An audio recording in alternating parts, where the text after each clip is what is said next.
పైడి రాకేష్ రెడ్డి మీరు వచ్చిన ఈ 7 నెలల కాలంలో జీవన్ రెడ్డి ఆయన లేని లోటు ఏ విధంగా మీరు తీరుస్తున్నారు అని అంటే, నేను చీకటిలో ఉండే వెలుతురిని, వెలుతురులో ఉండే చీకటిని.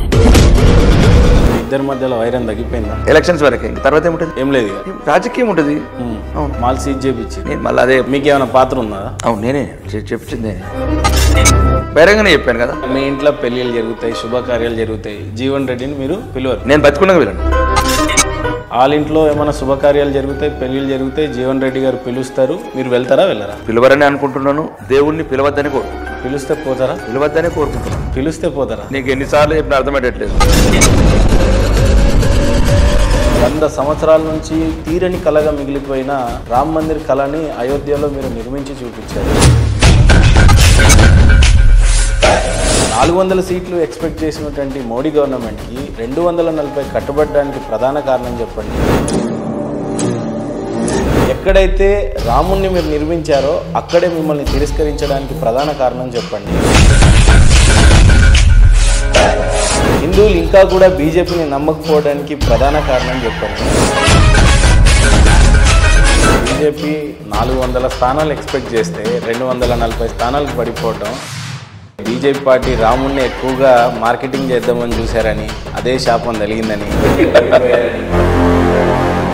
రాముణ్ణి రాజకీయం చేస్తే రిజల్ట్ ఇదే రకంగా ఉంటుంది అని, ఇట్లా అనేక రకమైన ట్రోలింగ్ స్టార్ట్ అయింది బీజేపీ మీద. రానున్న రోజుల్లో ఇంకా బీజేపీ ఈ స్థాయిలో అయితే రిజల్ట్స్ కనపరచదేమో అనాలి. మీరందరూ అనాలి, మీడియా అనాలి, పత్రికలు అనాలి. బీజేపీ అందరం ఉండాలి అనేది అన్నట్టు కనిపించట్లే. ఎంతసేపు జై శ్రీరామ్ అంటున్నారు. కొంతమంది ఈ దేశాన్ని సన్యాసులు పాలిస్తారు అని చెప్పి ఒకప్పుడు ఎవరో లిఖితపూర్వకంగా కొన్ని పుస్తకాల్లో రాస్తే ఈరోజు అదే నిజమైంది అన్నట్టుగా కనిపిస్తాం. అంటే ముల్లాలు పాలించాలా ఈ దేశం? పాలించడంలో తప్పేముంది అంటారు. మరి ఎట్లా అక్కడ పాలిస్తున్నారు కదా 3 దేశాలు? టైం వస్తుంది కదా. మా రాష్ట్రానికి డిప్యూటీ సీఎం అయింది గతంలో ముస్లిమే కదా. అబ్దుల్ కలాం ఎవరు? భారతీయ ముస్లిం. 90% ముస్లింలతో మాకు ఇబ్బంది లేదు. ఎవడైతే దేశద్రోహి ఉన్నాడో, ఎవరైతే దేశద్రోహులు ఉన్నారో, ఎవరైతే హిందూ ద్రోహులు ఉన్నారో వాళ్ళతో పంచాలి. ఇదే భారతదేశంలో గుండు సూది నుంచి పడితే విమానం వరకు, రాకెట్ వరకు సృష్టించింది కాంగ్రెస్ పార్టీ అని అంటే కాదంటారు. ఏం భలే మాట్లాడుతున్నారు. కోట్ల మంది వీరులు త్యాగాలు చేసిండ్రు. ఆ తరానికి వాళ్ళు త్యాగం చేశారండి. గాంధీ నేరు గురించి మాట్లాడుతున్నారు మీరు. ఎవరిని అడిగి పంచుతారండి? గాంధీ నేరు కూర్చోండి. 2 లక్షల మంది, 50,000 మంది ఆడపిల్లలు రైలు పట్టాల మీద మానభంగాలు చెప్తే ఎవరు ఉండాలండి? హిందువులని జాతి చచ్చిపోతాం కూర్చున్నామా? హిందువులం ఎవరొసం అంటే కేక్ కట్టేస్తారు దేశాన్ని. ఈ రోజులలో చంద్రుడి మీదకే అవలీలలుగా పోతున్న ఆధునికత వచ్చింది. 5Gకి వచ్చేసినాము. ఇంకా మీ ఆవేదన ఏంది అసలు? ప్రపంచంలో ఉన్న మమ్మ దేశించే వాళ్ళందరినీ నేను ఒక చేతులు ఎత్తి అడుగుతున్నాను, మీ కాళ్ళు మొక్క అడుగుతున్నాను. ప్రపంచంలో ఉన్న హిందూ ద్రోవులందరికీ, హిందూ ద్వేషించే వాళ్ళందరికీ శివాలయాలలో బాత్రూములు చేశారు, శివలింగం మీద కూర్చోబోతున్నారు. మేమేం పాపం చేశాం? ఎమ్మెల్యే అయిన తర్వాత ఎంత ఈజీ యాక్సెసిబుల్ ఉంటుంది. బాగా అపాయింట్మెంట్ తీసుకోవటం, పిల్లల త్రూ కాంటాక్ట్ అయ్యి మీ అపాయింట్మెంట్ తీసుకోవటం, ఇంటికి పెద్ద పెద్ద గేట్లు పెట్టి లోపట్లకు రావాలంటే పర్మిషన్. రాజకీయాలకు రాకముందే ఉన్నాయి అవన్నీ. గేట్లు పెద్దవి ఉన్నాయి, ఇల్లు పెద్దవి ఉన్నాయి, కార్లు పెద్దవి ఉన్నాయి. వచ్చిన తర్వాత ఇంకా అమ్ముకుంటున్నాను తప్ప ఇంతవరకు ఇంకా వ్యాపారం కూడా ఈ మధ్య కొద్దిగా సరిగ్గా పట్టించుకుంటే రాజకీయాలకు వచ్చి నుంచి. కాబట్టి యువత ఉద్యోగాలు అడుక్కోవాల్సిన దౌర్భాగ్యం ఎందుకండి రాష్ట్రంలో కానీ దేశంలో కానీ? నేను ఒకటే చెప్తున్నాను, ఈ తెలంగాణ రాష్ట్రం మీద ఎవరికన్నా హక్కు ఉందంటే నిరుద్యోగులకు, విద్యార్థులకు మాత్రమే. ఎవ్వడు రాకేష్ రెడ్డి కుటుంబంకి ఎవడు చావలేదు, రేవంత్ రెడ్డి కుటుంబంలో ఎవడు చావలేదు, రాజ కుటుంబం ఉన్నదాకా 10 ఏళ్ళ కుటుంబంలో ఎవడు చావలేదు. 90% విద్యార్థులు. ఈ 2,50,000 ఉద్యోగాల ముందు ఒకటేసారి భర్తీ చేద్దాం. ఇప్పుడు చూడు కొత్త బడ్జెట్ పెట్టిండు మళ్ళీ. ఇప్పుడు కాంగ్రెస్ ప్రభుత్వం 1,50,000 కోట్లు, 12,000 కోట్లు కొట్టేస్తారు.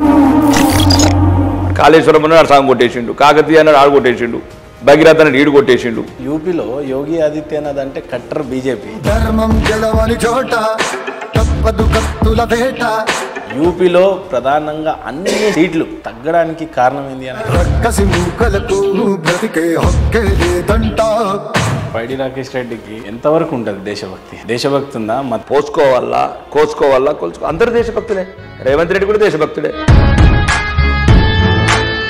అవును, మేము కూడా సబ్కా విశ్వాసం అంటున్నాం. వాళ్ళు విశ్వాసం పడతలేడు కదా. రాకేష్ రెడ్డి అన్న పుట్టినప్పుడు తల్లిదండ్రులు ఎవరో తెలియదంట.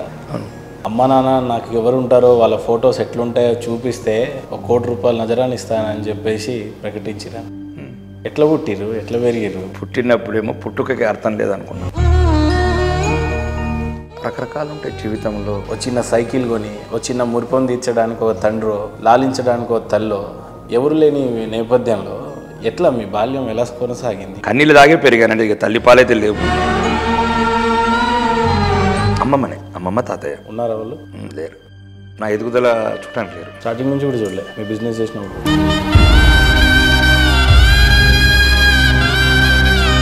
ఏమనిపించేది, ఉంటే ఏం చెప్పాలనిపించేది? ఎవరు ఎదుర్కోవద్దు సమస్యలు, అవి డబ్బులతో కొనలేము.